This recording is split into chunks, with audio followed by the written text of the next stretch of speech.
Hey guys, welcome back to our study of the origins of Cold War. This is the third section called the Berlin Airlift. So we've established what the Cold War is. We've established the division of Eastern Europe to Western Europe, the division of Germany into the four different zones controlled by the United States, Great Britain, France, and the Soviet Union. We've talked about the Truman Doctrine, the preventing of communism spreading into Greece and Turkey, and the Marshall Plan, the overall assistance to Western European nations to get back on their feet, which not inadvertently, basically it did help show the world that communism is not the answer, that you can get help from anybody who's willing to help. It doesn't have to be just the communist. And so that kind of puts the communism back a little bit in the minds of European people. With Germany being divided into those four zones, Great Britain, France, and the United States decide to make their four zones all into one nation. And also, what many people don't realize, or maybe you do, but not only did the United States control that western part of Germany, we also controlled the western half of the city of Berlin, so West Berlin, which happened to be surrounded by the entire area of East Germany, which is controlled by the Soviet Union. So these four areas, green, blue, blue, and yellow, are combined into what is known as West Germany. Russia controls East Germany, but in the city of Berlin, we have East Berlin controlled by Russia, West Berlin controlled by the United States. And here's where the big issue for this section comes into play. Even though those three nations agreed to unify their areas into one, calling it West Germany, they did not make any kind of agreement with Stalin and Russia to make sure there was free access to Western European controlled West Berlin, lying in the heart of East Germany, Russia controlled. So with no agreement being made with Stalin closes all routes, railroads and highway routes into West Berlin. Essentially no food, no aid, nothing gets into West Berlin unless Stalin says so.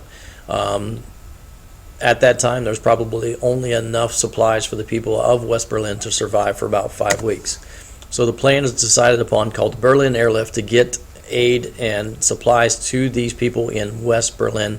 Since the roads and the railways are closed down, we're going to use airplanes, and that's why it's called the Berlin Airlift. For 327 days straight, planes take off around the clock every few minutes.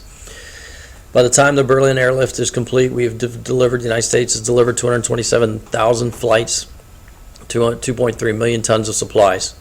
And as a result, Russia realizes that it's lost the fight, and it opens up the railways and the roads again.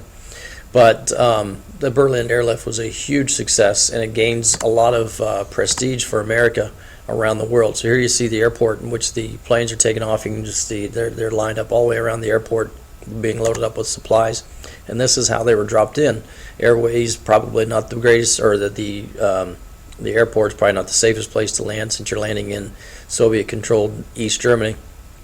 So we're just going to drop them by parachute, and we can see the response of the German peoples as every plane flies over just every few minutes. And here's the three airways, the routes taken by the planes. There are more maps, better maps you can find online. I wanted to show you that it was the United States and England providing the majority of the supplies to West Berlin. The area that the United States, England, and France joined together, officially it's called the Federal Republic of Germany. We know it as West Germany. The Soviet Union decides to name their section also. They call it the German Democratic Republic, which the only thing they got right in that name was German. There's no democratic policy, there's no Republican form anywhere with Soviet control. But it's simply known as East Germany, and that includes East Berlin. The Western Germany also is controlled by, or controls, West Berlin, as I showed you on the map.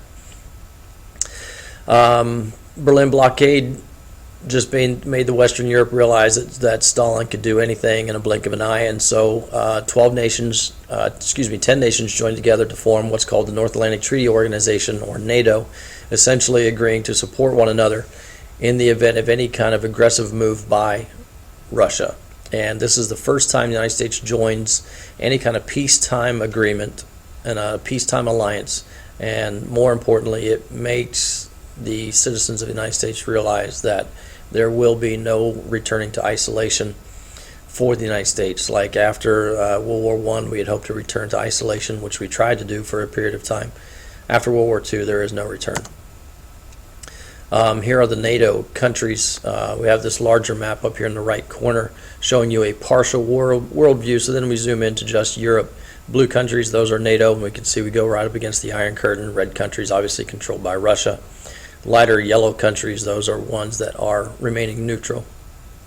And you can see down below here, Greece and Turkey did join NATO. And again, that's a result of the Truman Doctrine and practicing the policy of containment, preventing spreading of communism into those countries. Guys, thanks for listening.